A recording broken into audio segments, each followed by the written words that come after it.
దారే లేని ఊరు ఉంటది, కరెంట్ లేని ఊరు ఉంటది, నీళ్లు కూడా లేని ఊరు ఉంటది. కానీ గుడి లేని ఊరిని ఎక్కడన్నా చూశారా?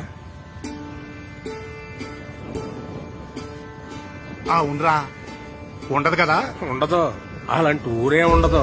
ఎందుకో తెలుసా? ప్రతి గుడిలోని దేవుడు ఉంటాడని కాదురా, ఆ గుడి ఆ దేవుడిగా చెప్పాలని, ఆ కథ మనకు గుర్తుండిపోవాలని కడతారా. మన రామాలయం సీతను కాపాడుకున్న రాముడు కథ కాదు చెప్పేది.